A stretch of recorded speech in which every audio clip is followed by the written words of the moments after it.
नाज़रीन मां तव्हांखे ॿुधाइणो था अॼु मज़दूर यकम मई पहिरीं मई तारीख़ अॼु मज़दूर डे आहे। मज़दूर डे ते पाकिस्तान वफ़ाक़ी गवर्नमेंट तरफ़ां ग़रीब आवाम जे मथां पेट्रोल ऐं डीज़ल बम किरायो आहे, जंहिंखां पोइ काज़ीअमंद ऐं आसपास इलाइक़े जेके पोहरियत इंसान आहिनि, मज़दूर तबिके सां तालुक़ु रखंदड़ आहिनि, जेके 500 रुपया ॾिहाड़ी कमाईंदड़ आहिनि, अचो त उन खां पुछूं त हुन जा हिन जेके पेट्रोल बम ऐं जेके मज़दूर ॾींहं ते डे ते जेको गवर्नमेंट तरफ़ां तोहफ़ो ग़रीब आवाम खे ॾिनो वियो आहे उन बारे में उनजो छा चवणु आहे। असांजा ई कारोबार रुली विया आहिनि, तेल एॾी महांगाई थी आहे, अटो महांगाई लॻी पई आहे, असां ग़रीब काॾे वञूं। हे असां जिॾा निकिरूं था सरकारी त गाॾियूं आहिनि, मुलाज़िमनि खे सरकारियूं गाॾियूं न, असांखे पंहिंजियूं गाॾियूं, असां तेल महांगा थी विया आहिनि, अटो ॾिसो किथे चढ़ियो पियो आहे, खंडु किथे चढ़ी पई आहे, तेल जे करे हर शइ महांगाई थी वञे। असांजूं तारीख़ उहो ई 300-400 रुपया लॻियूं पियूं आहिनि। असां ग़रीब माण्हू काॾे वेंदासीं? महिरबानी करे इहो तेल बेल में लाहियो ऐं ईअं सभु नाजाइज़ी न कयो, ज़ुल्म न कयो। साईं हेतिरा रोज़ रोज़ पेट्रोल चाढ़ियो पिया, डीज़ल चाढ़ियो पिया, कॾहिं कंहिं मज़दूरियूं चाढ़ियूं अथव, कंहिं ग़रीब जी मदद चङी तरह कई अथव।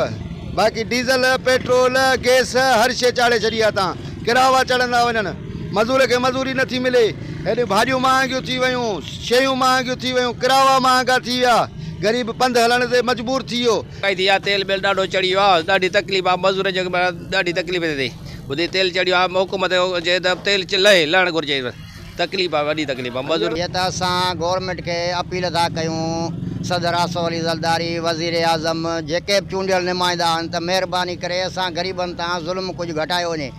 महांगाई सफ़ा उरूज ते चढ़ी वई आहे, पेट्रोल डीज़ल रोज़ रोज़ महांगो पियो थींदो वञे, असांजो कारोबार ठुप न पियो हले। खंडु गिहु अटो चांहि असां वठी नथा सघूं, रोज़ जो वेलो बि असां हिकिड़ो नथा खाई सघूं। सो महिरबानी करे असां ग़रीबनि ते सदर खे ख़ासि अपील था कयूं त असां ते रहम कयो वञे। हूअं 380 रुपया पेट्रोल हींअर हर शइ महांगाई करे छॾी अथनि।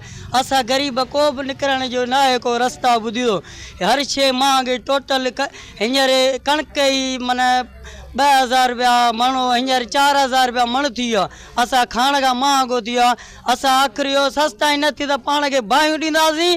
असां वज़ीर आला खे एतिरा महिरबानी करे सस्ताई कनि। त तेल जीअं चढ़े पियो न त 100 रुपया किरायो असां सिलीअ जो था ॾियूं। असां कमायूं कोन था, सॼो ॾींहुं पिया उस में सड़ूं। असांजा नाजाइज़ी आहे, असांजा ज़ुल्म आहे। दीनादास्ती इहे की हुकूमत आहे, दहशत गर्द आहिनि, हीअ धाड़ेल आहिनि, हिननि असां सां वॾी नाजाइज़ियूं था कनि। असां मज़दूर माण्हू आहियूं, असां जेको कमायूं था हिन पेट्रोल में पूरा आहियूं। असां आसिफ़ साहब खे, मुराद अली शाह खे, मुनीर खे असां अपील था कयूं त एतिरो पेट्रोल डीज़ल महांगी न कई वञे, आवाम जी रत था चूसनि। कुझु अहसासु कयो वञे यार, कुझु असां अॻे ज़ुल्म लॻो पियो आहे, अॻे परेशान हाल में हलूं था। 2022 खां असां पंहिंजी पूरत कोन था करे सघूं। घर असांखे मसवाड़ी हिन खां बाद में खाधो पीतो राशन महांगो, कणिक सस्ती था वठनि, ॾियनि महांगी था। हिन ॾे में 4000 मण कणिक थी, असां अटे जो किलो वठी कोन था सघूं। कैमरामैन जगदीश कुमार सां गॾु गुलाम मेहरान टीवी, काज़ीअमंद।